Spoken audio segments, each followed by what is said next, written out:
Bonjour, je suis heureux de vous présenter dans ce cours la philosophie de Baruch de Spinoza, célèbre philosophe du XVIIe siècle, considéré comme le père de la philosophie rationnelle des Lumières. Sachez que ces cours sont construits à partir des deux essais que j'ai consacrés au sujet,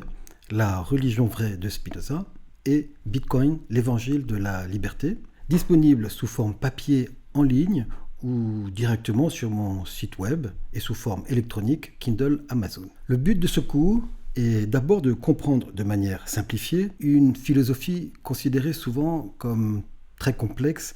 et inaccessible, malgré le regain d'intérêt qu'elle connaît aujourd'hui. En effet, cette philosophie nous permet non seulement de nous interroger sur le sens des choses quand tout va mal, ce qui est le propre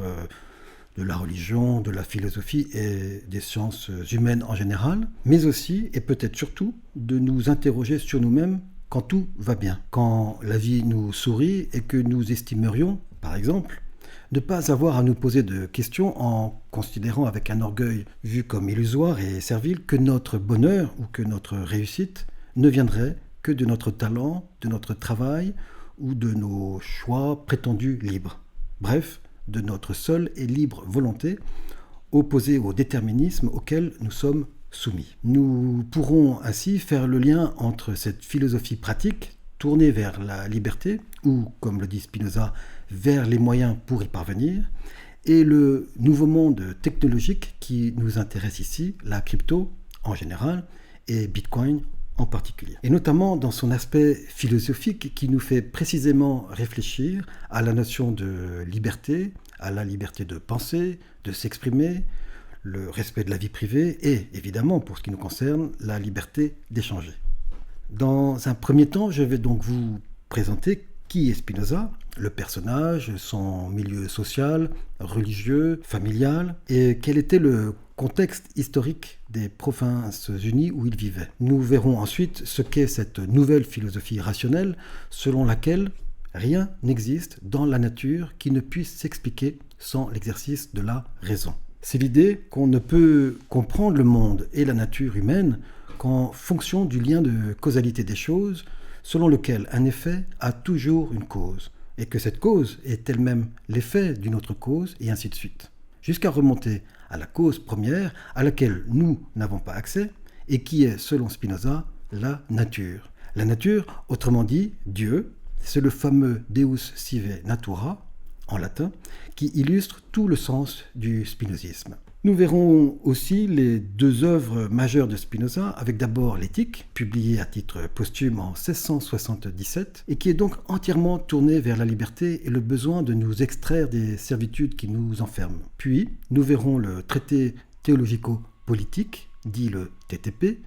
publié, lui, de son vivant en 1670, qui nous permettra d'envisager la liberté, mais cette fois sous un autre angle, celui de la liberté de penser et de croire, c'est-à-dire la liberté religieuse, mais surtout politique. Nous verrons enfin pourquoi le spinozisme est donc une révolution copernicienne des idées et en quoi il s'agit d'une nouvelle définition du monde et de la nature humaine en étudiant les trois illusions fondamentales dénoncées par Spinoza, que sont l'illusion du libre arbitre, l'illusion des causes finales, ou le finalisme, et l'illusion théologique. Grâce à la théorie des affects développée à la façon des géomètres, Moré Geometrico,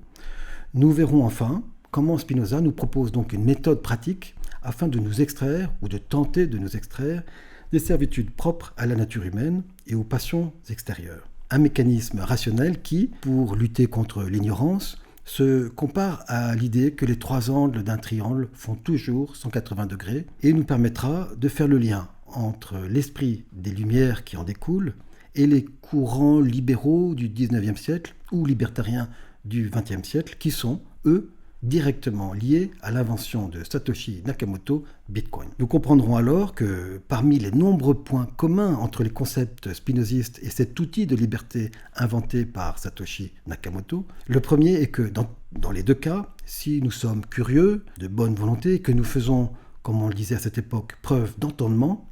alors nous ne pourrons pas ne pas y adhérer. Et que si nous n'y adhérions pas, ce qui serait bien sûr notre droit le plus absolu, puisqu'il est fondamental de respecter la liberté de croire ou de ne pas croire,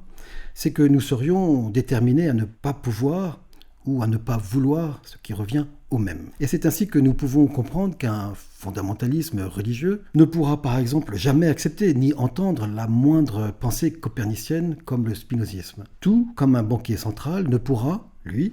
que très difficilement accepter Bitcoin. Même si, vous le savez, les choses sont actuellement en train d'évoluer dans le bon sens. Merci de votre attention et je vous retrouve donc dans la prochaine vidéo.